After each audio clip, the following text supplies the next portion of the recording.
All I did was open the gate to land I legally owned my land and somehow that turned into me being accused of trespassing. Within hours, there were threats of legal action and I was being treated like I was breaking into someone else's property. No warning, no discussion, just a fence that appeared overnight, a call to the police, and a smile that masked something sharp underneath. At first, I figured it would blow over, but things didn't just get worse, they got personal, and the calmer I tried to remain, the more it began to feel dangerous. Tell me, what would you do if someone tried to erase you from your own property? Maybe I should start from the beginning. My name's Malcolm, and for the last 3 years, I've been delivering mail in Lakewood community. Before that, I was a real estate agent, good at it, but suffocated by the grind. I gave it up for the simple, steady rhythm of postal work, and honestly, I found peace in it. Delivering mail isn't just about names on envelopes. You get to know people at their routines,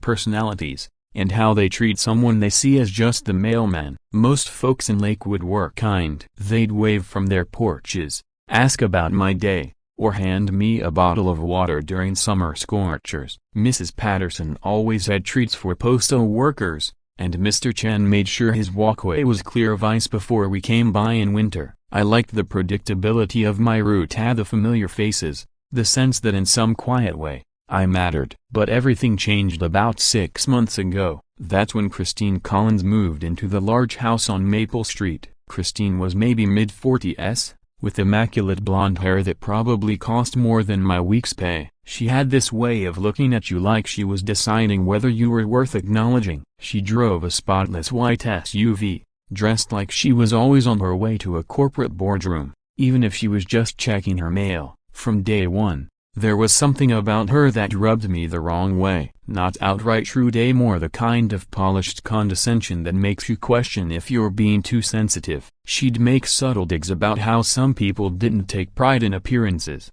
or how certain types didn't understand what it took to maintain property values. The way she lingered on certain words made me feel like there was a hidden meaning I was supposed to catch. It didn't take long for her to wedge herself into neighborhood politics. Within 2 months, she wasn't just attending homeowners association meetings, she was on the board. People told me she'd arrived at her very first meeting with a typed list of improvement proposals and a folder of research on property values and community standards. Soon, there were new lawn care rules, parking restrictions, and complaints about everything from mailbox designs to front door colors. She'd stroll around with a little notebook, snapping photos and jotting down compliance issues. Every time we crossed paths, she'd find a way to comment on my work, telling me to avoid stepping on lawns or that postal workers should dress more professionally since you represent the community. Somehow, my very presence seemed to offend her sense of order. The real turning point came when old Mr. Harrison,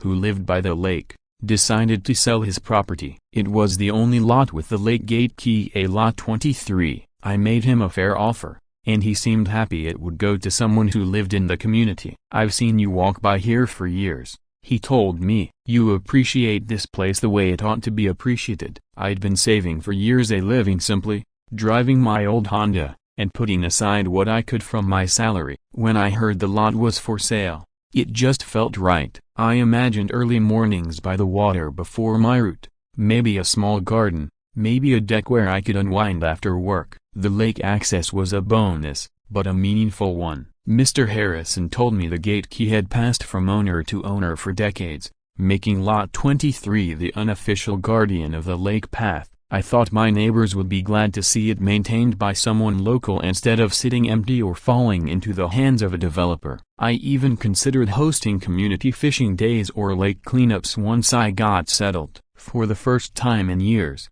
I felt genuinely excited about something beyond my daily grind. But the morning after I got my keys, I went down to the lot with a coffee in hand and stopped cold. A 6-foot steel fence had been installed across the entrance to the lake path, not some makeshift barrier, either. This was professionally built, with concrete footings. Whoever did it had spent real money and moved fast. I was still trying to process it when I heard footsteps behind me. I wouldn't go through there if I were you. It was Christine. She was wearing that smug little smile I'll never forget. "I've already called the police," she said. Christine stood there in her flawlessly pressed outfit, looking like she'd been up since dawn rehearsing for this moment. Her tone had that unmistakable air of someone convinced they'd already won whatever battle they thought they were fighting. I didn't know it yet, but this was only the opening scene of something much bigger.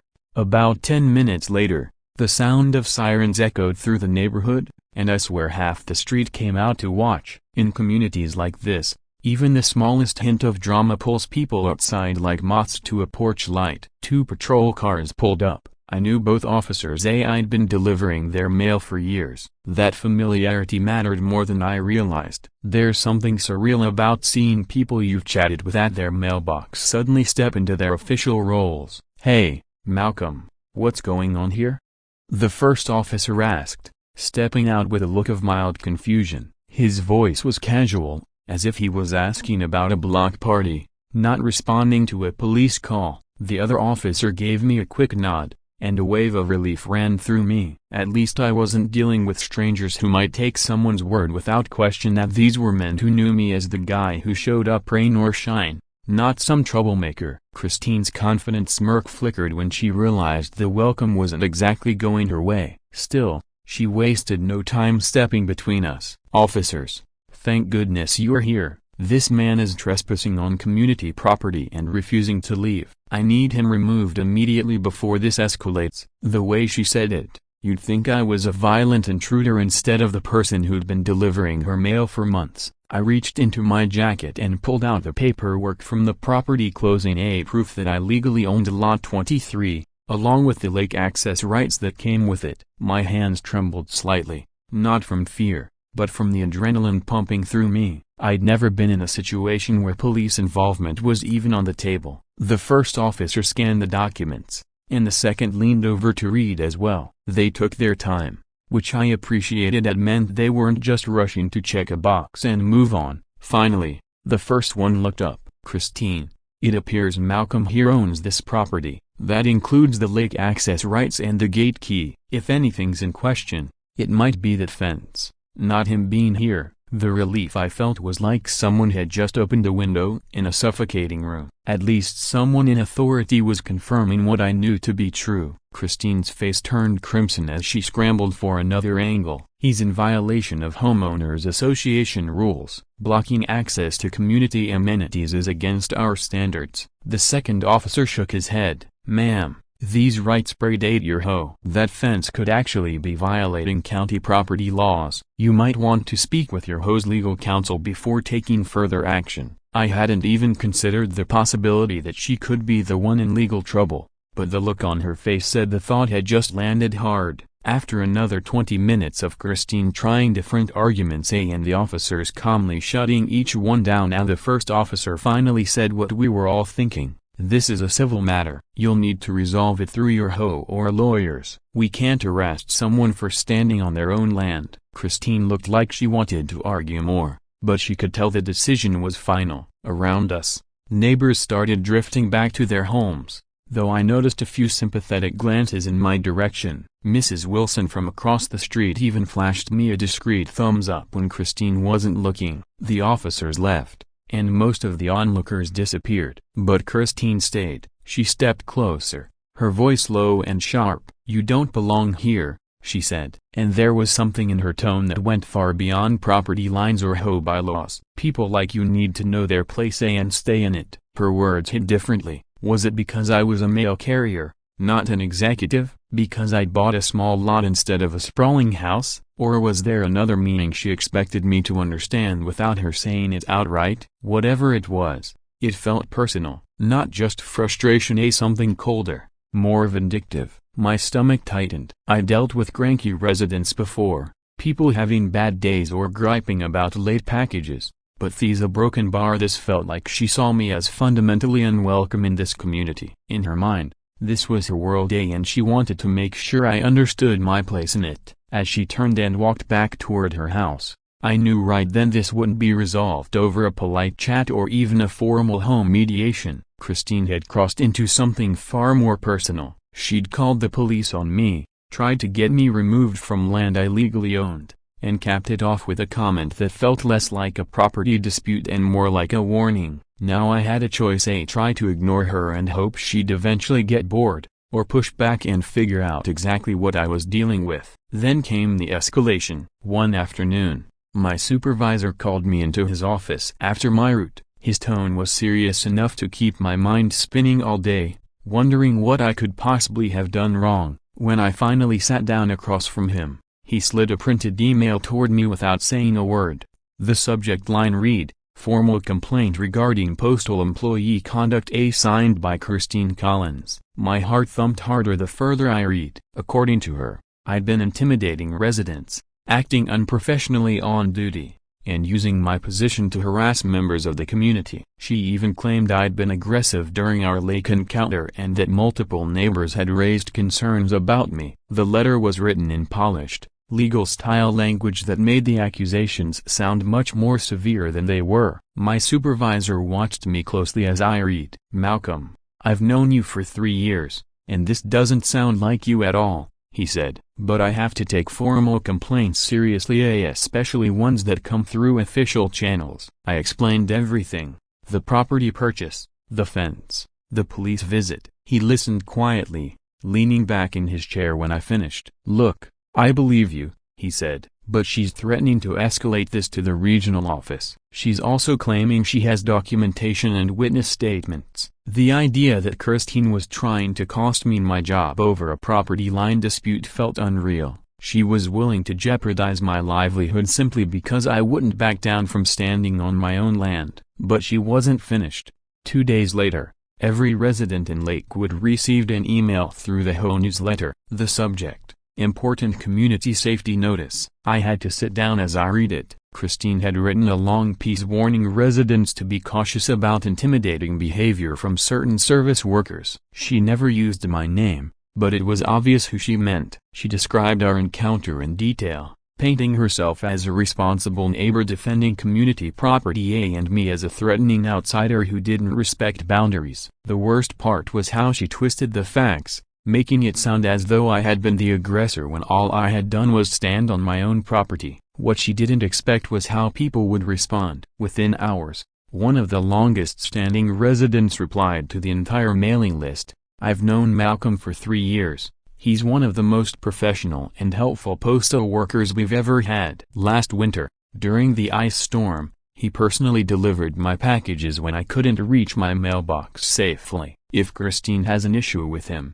she should address it directly rather than smearing someone who serves this community faithfully. I didn't know whether to laugh or cry when I read that. And it didn't stop there. Dozens of neighbors replied, sharing their own stories of times I'd gone out of my way for them. Fixing broken mailboxes, helping find lost pets, delivering medicine in bad weather. By the end of the day, there were nearly 50 responses, almost all of them defending me and openly questioning why Christine had sent the message at all. The most striking response came from a longtime HOA board member. "In all my years serving this community, I've never seen a resident use our system for personal attacks against service workers. Malcolm has been nothing but professional, and I think we owe him an apology for being dragged into what should be a private property dispute handled through proper legal channels." It was vindicating and it showed just how badly Christine had miscalculated. Instead of turning the neighborhood against me, she'd managed to isolate herself. The next morning, my supervisor called. "Malcolm, I've been getting calls all day from residents on your route, not just defending you, but praising you. I've even received 3 formal letters of support." I could hear him flipping through papers. "I'm dismissing Christine's complaint. There's no evidence of wrongdoing, and the community response makes it clear her version doesn't match reality. Just keep doing your job, and try to steer clear of her if you can." That evening, I sat on my small patio, trying to absorb everything that had happened. Then my phone buzzed with a text from an unknown number. "You think you are clever? This is far from over. You have no idea what you're dealing with." The message didn't scare me so much as it unsettled me. Christine had already tried to have me arrested, get me fired, and tarnish my name with the entire neighborhood. Now she was making anonymous threats. It felt cowardly, like she wanted to intimidate me without having to face the consequences if things went too far. I took a screenshot and saved it, figuring I might need proof if this kept escalating. But as I sat there, Turning over the events of the past week in my mind, it became clear I had a decision to make. I could try to ignore Christine's threats and hope she eventually lost interest, or I could dig deeper and uncover what was really driving her relentless behavior. The sheer variety of tactics she'd used in such a short time made me think this wasn't just about a disagreement over Lake Excessa. There was more lurking beneath the surface. 2 weeks after her HOA email stunt, I came home to find a thick envelope waiting in my mailbox, the kind that makes your stomach knot before you even open it. The return address belonged to a law firm I'd never heard of, Artwell Associates, the sort of downtown outfit that probably paid more in monthly rent than I earned in a quarter. Inside was a letter printed on high-end stationery, crammed with dense legal language clearly designed to intimidate rather than inform. It accused me of trespassing, violating easements, and warned of steep fines. The tone was pure threat, capped with a deadline of 10 days to respond in writing and agree to their demands, or they take me to court. The timing was deliberate. They wanted me cornered into a hasty decision. I spent the evening reading it over and over, trying to untangle what they were actually claiming and what my options were. The thought of a legal battle was terrifying, and not because I believed I was in the wrong, but because I knew court fights could drain you dry even if you won. They even tossed around potential damages in the tens of thousands of money I didn't have and couldn't possibly scrape together. For a moment, I considered giving Ina selling the property and walking away before this turned into a drawn-out war. Maybe Christine was right. Maybe I'd gotten myself into something far bigger than I understood. But then I remembered something my brother Marcus had always said: bullies thrive when you're too scared to stand up to them. Marcus had been an attorney in D.C. for 15 years, specializing in environmental and property law. If anyone knew how to read through legal intimidation, it was him. I hated the thought of asking for help, but I called him anyway. When I read the letter aloud, I could actually hear him laughing. "Malcolm, this is classic scare tactics," he said. "Half of these terms don't even apply to your case, and the rest are so vague they'd get tossed in court." He explained that most of the claims were deliberate misinterpretations of property law, banking on me not knowing enough to challenge them. "They're accusing you of easement violations when you actually own the land and the access rights. They're talking about trespassing when you've got documentation proving otherwise. And harassment? You've been standing on your own property, for crying out loud." Marcus was certain they wouldn't risk filing a real lawsuit if they'd lose and could even be sanctioned for wasting the court's time. Still, he warned me to be careful. Christine was clearly in full attack mode, and people like her could be unpredictable. His advice was clear: document everything, avoid direct confrontations, and never let them bait me into doing something that could be used against me. After we hung up, I felt both relieved and irritated. Relieved that the letter was mostly empty bluster, and irritated that this ridiculous dispute had escalated so far. It reminded me of those absurd neighborhood feud stories you see on TV, except now I was the main character. In the days that followed, I started paying closer attention to Christine's movements around the neighborhood. She was constantly by the lake with surveyors and photographers, always watching, always taking notes. Whenever I happened to pass during my route, she'd freeze mid-conversation, fixing me with this hard, calculating stare. Sometimes she'd even raise her voice, clearly wanting me to overhear snippets like, "We need to make sure every angle is documented. Property disputes can get messy." It was obvious she wanted me to know she was building some kind of case. But the more I observed, the stranger it seemed. If she was truly confident in her position, why the secrecy? Why hadn't the HOA simply produced official documents proving their authority to block my access? And why was she so personally invested that she'd hire lawyers, surveyors, and photographers over what was supposedly just a shared lake? The inconsistencies made me wonder if there was something she wasn't telling Ina, something about the property's legal status or her own connection to it. Marcus's words echoed in my mind: document everything. That's when I realized defense alone wasn't enough. If she was gathering evidence for some kind of legal strike, I needed to start gathering my own. The only problem? I didn't know enough about property law or HOA regulations to even know where to begin. It felt like I was playing chess against someone who already knew all the strategies while I was still learning how the pieces moved. And maybe that was exactly what she was counting on. But I knew one thing: awaiting her out wasn't going to work. It was time to investigate. The next morning,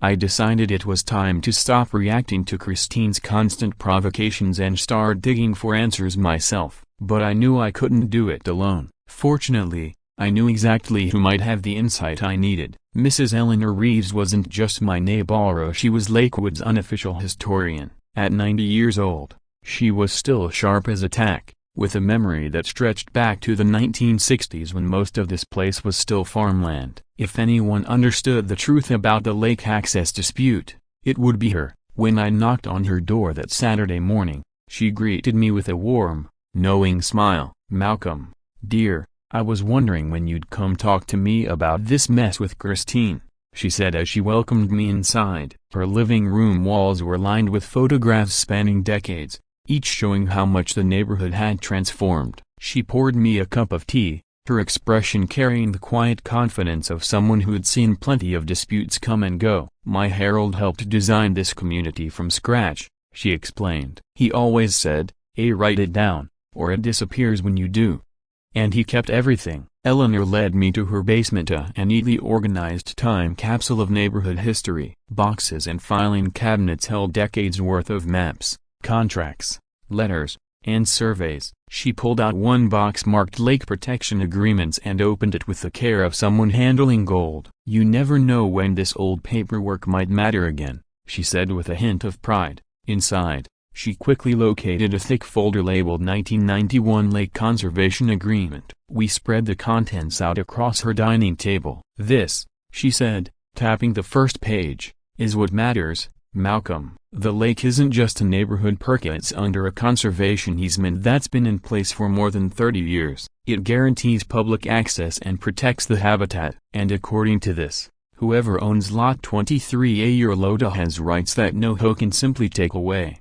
I took copies home and spent the next 3 days trying to untangle the dense legal language. It spoke of perpetual easements, access obligations, and enforcement mechanisms, terms that felt more like code than plain English. Frustration set in fast. Maybe Christine was right. Maybe I was just a mail carrier in over my head, dabbling in a fight I didn't understand. By Wednesday night, I sat at my kitchen table surrounded by photocopies, feeling utterly defeated. My confidence had eroded to the point where I started questioning whether buying the property had been a mistake at all. That's when Eleanor called. "Malcolm, you're trying to read a language you don't speak," she said gently, "and that's not fair to yourself. I know someone who can help, Alina Brooks. She's a wizard with zoning codes and property law. If there's a loophole or a lie, she'll find it."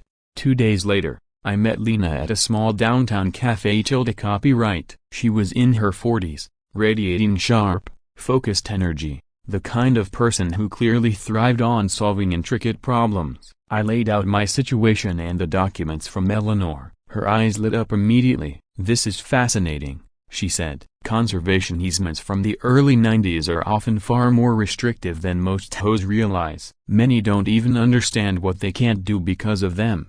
She spent about 20 minutes combing through the paperwork, asking precise questions about Christine's actions. 3 days later, she called me back, her tone electric with excitement. "Malcolm, you'd better sit down. What I found will surprise you. The 1991 Conservation Agreement doesn't just give you the right to access the lake, it makes you legally responsible for ensuring no one blocks it off or misuses it." When Lena finally explained what she had found, her words hit me like a lightning bolt. "Malcolm, you don't just have the right to use the lake, you're legally bound to protect it. You're its guardian." And that wasn't even the biggest revelation. According to her research, the Homeowners Association had absolutely no legal standing to restrict access to the conservation area. By putting up that fence, they had actually broken county environmental protection laws, violations that carried heavy penalties. Lena went on to explain that the original conservation agreement required the entire shoreline to remain open and accessible. Blocking any part of it wasn't just wrong, it was outright illegal under federal environmental protection statutes. For the first time since this ordeal began, I felt something solid under my feet. I wasn't just fending off Christine's attacks anymore, I had a foundation to stand on. When I hung up the phone, the relief and vindication washing over me were almost overwhelming. For weeks, I had been wondering if I was just some outsider making trouble in a place where I didn't belong. Now I realized I was exactly the person meant to protect this land, and Christine's fence was the real offense. Still, a small part of me knew this was only the start. Was this my chance to finally settle things? Or would it just open a bigger can of worms? I decided to put everything in the open where everyone could see it. My plan? The politest draft imaginable, an email to the neighborhood titled A Brief History of Lakewood. No mention of Christine.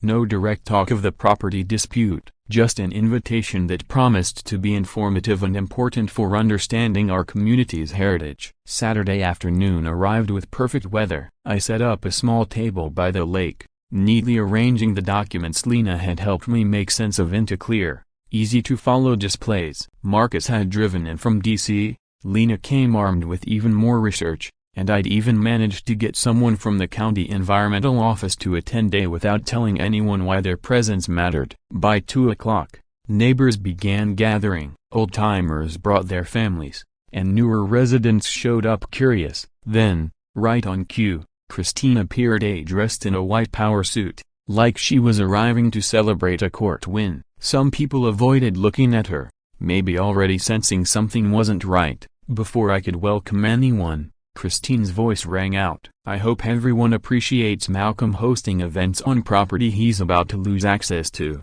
Her tone was smug, her smile self-satisfied, the kind of confidence bullies use to win before the real fight begins. I drew in a deep breath and steadied my voice. Thanks for coming, everyone. I invited you here because I've uncovered some fascinating history about our community that I think you'll all enjoy. Christine's smile faltered slightly as I continued in a calm, friendly tone. It turns out our lake has a very special legal status going back 30 years, with protections and responsibilities worth understanding. The crowd was engaged now. Christine jumped back in, trying to retake control. Remind me, Malcolm, are you certified in property law now? Or are we still pretending delivering mail gives you legal insight? But I was ready for the jab. That's exactly why I've invited a few experts today to explain everything clearly. I gestured to Marcus, to Lena, and finally to the county representative in the back. That was when I saw it at the first crack in Christine's confidence. The briefcases, the official-looking folders, a broken bar, clearly not part of her game plan. The HOA president tugged at his collar, insisting they had paperwork and that everything Christine had done was proper. But other board members exchanged uncertain glances. Conversations hushed. Even the kids nearby stopped playing. It felt like the air right before a thunderstorm charged, expectant, and just a breath away from breaking open. The tension in the air felt like that moment before a summer storm when you can almost taste the electricity, but don't yet know where the first strike will land. My pulse was racing. But for the first time in weeks, I wasn't gripped by dread. I was ready. Marcus stepped forward, his briefcase in hand and an air of quiet authority that immediately drew everyone's attention. Marcus Hayes, he introduced himself, environmental law 15 years. I usually go after corporations, but today I'm here to clear up a little neighborhood confusion. Lena stood poised with her stack of research papers, while the county representative glanced over his notes, his presence adding another layer of weight to the gathering. Christine, though still wearing her polished smile, had a faint edge of doubt creeping into her expression, like she was starting to realize she might not be the one in control anymore. Neighbors leaned in, sensing they were about to hear something they'd never been told before. I'd been sitting on this information for days, unsure of the right moment to bring it into the open. Now, with everyone's eyes on me and Christine standing there, confident she'd win this fight, it was time. If you were in my shoes, would you risk a public confrontation like these, knowing it could decide not only the outcome of the dispute, but your entire standing in the community? I scanned the crowd, drew a steady breath, and began. What I'm about to share will surprise all of you. A broken bar, including Christine. I saw her shoulders stiffen, though she kept up the fight. Section 8 of calm. This lake isn't just a nice neighborhood feature, it's under federal conservation protection, protections that have been in place for more than 30 years. The mood shifted instantly. Marcus stepped forward again, opening his briefcase and producing a set of official documents. I'm Malcolm's brother, he said evenly, And what we've uncovered is that this lakefront falls under a conservation easement established in 1991. These aren't just HOA rules, these are federal protections that override any local restrictions. His lawyer's tone carried enough gravity to make everyone realize this was no simple neighborly disagreement. The county official then stepped forward, his voice firm. "This fence isn't just a local matter, it's a federal violation. You've blocked access to a protected conservation zone." He looked straight at the HOA board, whose members were starting to fidget. Under the Harrison Family Conservation Agreement, this area is designated as protected habitat with guaranteed public access. Any obstruction must be removed immediately and could trigger significant financial penalties. The HOA president quickly tried to distance the board from the decision. "We weren't aware of any conservation requirements," Christine assured us. "Blocking access was within our rights." His voice had a tremor to it,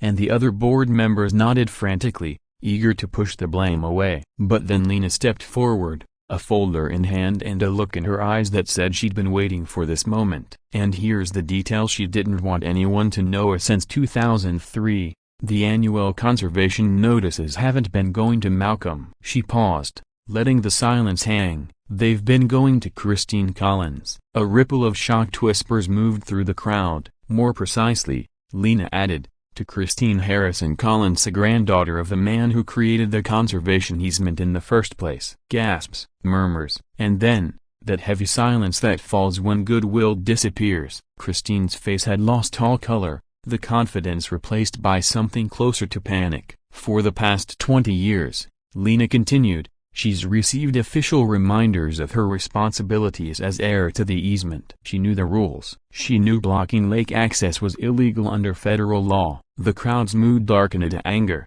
disappointment, and disbelief mixing in equal measure. The county official's voice cut through the tension. "The HOA will be fined $12,000 for permitting the unauthorized fence." Christine Collins personally faces $21,000 in penalties for knowingly violating federal conservation protections. The numbers landed like a punch. People murmured in disbelief that what began as a neighborhood squabble had escalated into such serious consequences. "It wasn't supposed to be like this," Christine muttered, blinking rapidly. "It was mine. He told me it was mine." But the crowd wasn't swayed. One of the neighborhood's longest-standing residents stepped forward, his voice laced with quiet anger. "Christine, a broken bar. Your grandfather fought to protect this land so that a broken bar so his granddaughter and every neighbor could enjoy it for generations," the man said, his voice heavy with disappointment. "How could you destroy something that came from such generosity and care?" Her words seemed to echo through the crowd,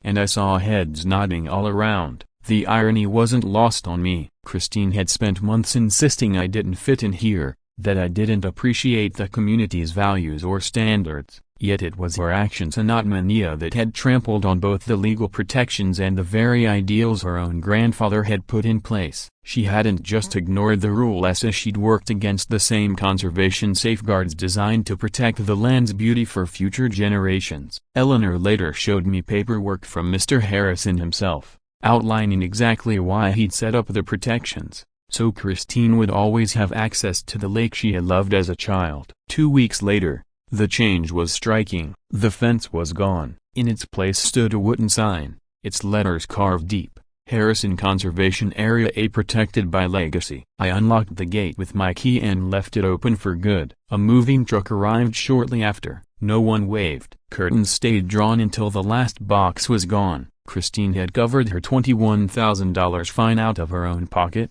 while the HOA scrambled to pay their $12,000 penalty from emergency funds. But the real victory wasn't in the money, or even in seeing Christine face the consequences she'd earned. It was knowing the conservation land was safe and that the truth about its history was now part of the community's story. Every morning, as I passed the lake on my mail route, I remembered that sometimes the best answer to narrow-minded exclusion is to keep living well and to stand firmly for what's right. The same key that had sparked the entire dispute now granted open access for everyone, exactly as Mr. Harrison had envisioned. Mr. Harrison didn't just leave behind land, he left a reminder: protect what truly matters, and never mistake power for principle. Walking past that sign now feels like a quiet victory no one can undo. This wasn't only about winning an argument, it was about preserving a legacy built on values that actually matter. In the end, I didn't just protect property. I defended the truth, and maybe that's what unsettled Christine Mosta, because when people like her lose control, they don't just lose influence, they lose the illusion they were ever right. If there's one thing this taught me, it's this: when someone tries to fence you out, it's often because they see you belong more than they do.